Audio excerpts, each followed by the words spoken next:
Hello everybody, today is the 23rd of July and as always we're gonna tell the pen story. This pen story is actually belong to a very ancient wisdom that dated back to 3,000 years ago, and it's actually get modernized by Geshe Michael, so it's it's easier to understand and more accessible to the modernized civilization.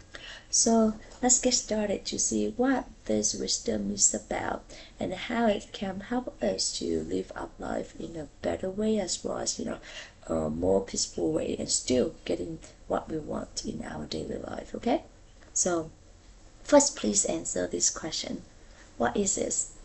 It's a pen. What do we use the pen for? To write. Now there's a dog inside the room. I'm gonna wave this in front of the dog. What does the dog do? The dog probably with me, Blake, I do this, right? Does the dog see this one as a pen? No. So for the dog, this one is not a pen, but for the human, this one is a pen. So who is correct, the dog or the human? The answer is both are correct. For the dog, this one is a chewing toy, right? For the human, this one is a pen to write. The dog is correct in the dog world, and the human is also correct in the human world. So that is our first lesson. Both are correct. Now let's imagine that there is a table in front of me. So I'm gonna put this thing on the table, and then both the dog and I will walk out the room. So inside the room there be no human, no dog. What does this thing become? It is still a pen or a chewing toy. Or it becomes almost nothing, and the ancient wisdom called this one as the emptiness. The emptiness is actually a very magical definition. As we understand the emptiness, we'll be able to achieve anything in our life. Just like Geshe Michael Roche applied the emptiness into his business and was able to build a business with revenue of $250 million a year. He is also able to help several refugees. So what is the emptiness? Why is that so magical? So first we're gonna know what the emptiness is not first, okay? So first, the emptiness is not black, it's not white, it's also not dark or light. It's also not, I'm not thinking or no feeling. It's just what it is, like this thing right here. It's just what it is, or who I am. That's all. When there is no one to interact with, or nothing, no one or nothing to interact with. So that's exactly the reason why when there is no human, no dog inside the room, or nothing to interact with, this thing come back to its true self, we call it the emptiness.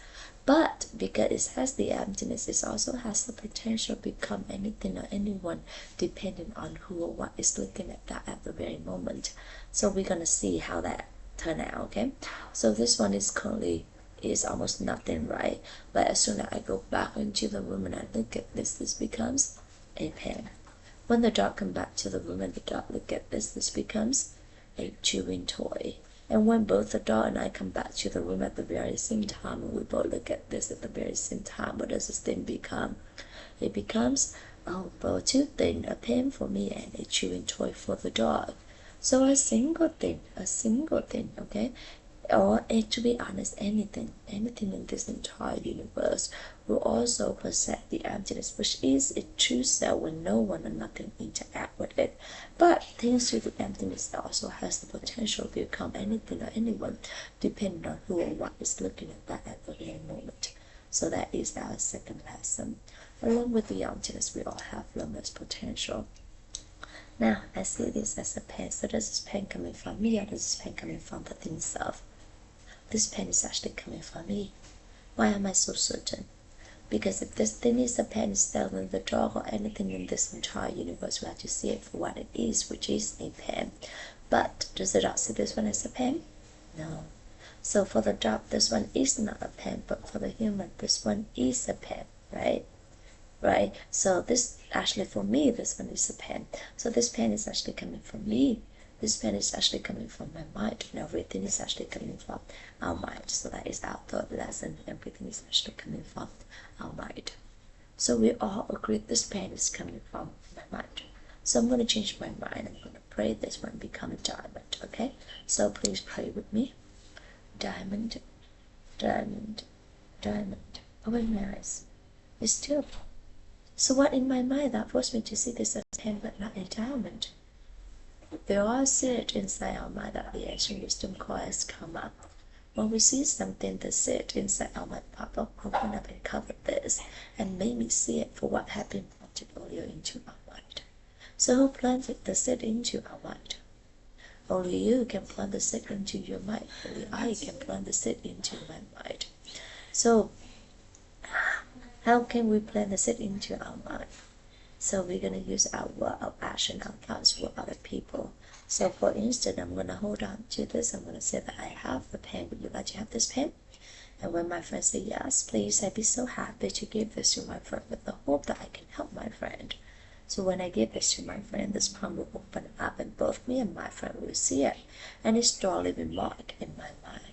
A couple days later, when I see this, I have this on as a pen, which means that the seed of the pen has not replanted into my mind. And I open up and cover this and made me see it for what had been planted earlier into my mind, which is a pen. And this is how a pen become a pen, and anything surround us become what and who they are to us. In the pen story, there are several meaningful lessons. Today we went over 4 different lessons.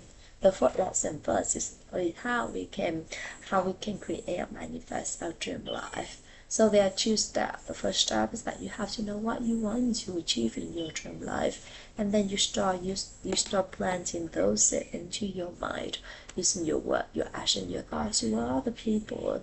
So for instance, if you want to have a happiness, then you start planting the happiness using your word, your action, your thought, helping other people to be happier.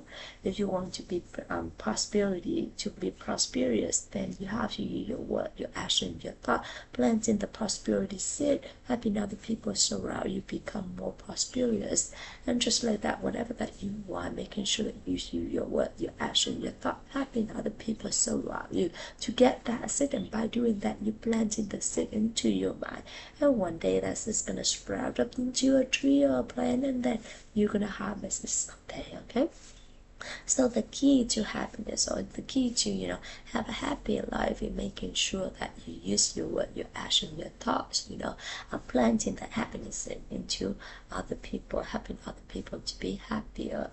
So and then with that, we come to a very important lesson, is that your current word, your current thought, your current action to other people, you what create or dictate your future life. So be very mindful of what you talk to other people, what you think about other people, and what you act to other people, because that is what gonna create your future life.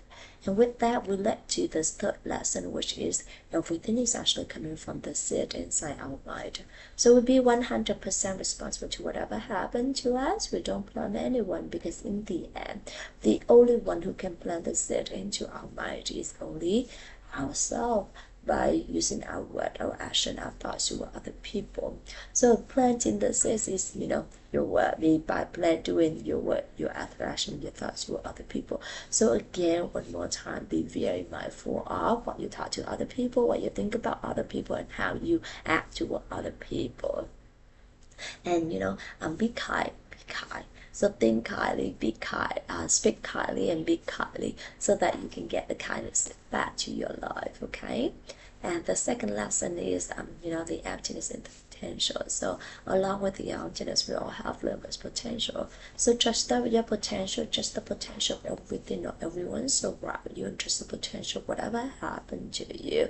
And remember, every moment in this life is a very magical moment, because in this very moment anything can happen. It's also because this is anything in life, we accept them for what they are, what they truly are, and that's what the blessing is. Because when you truly accept something for what they truly are, that is when you start realizing, seeing the potential in them.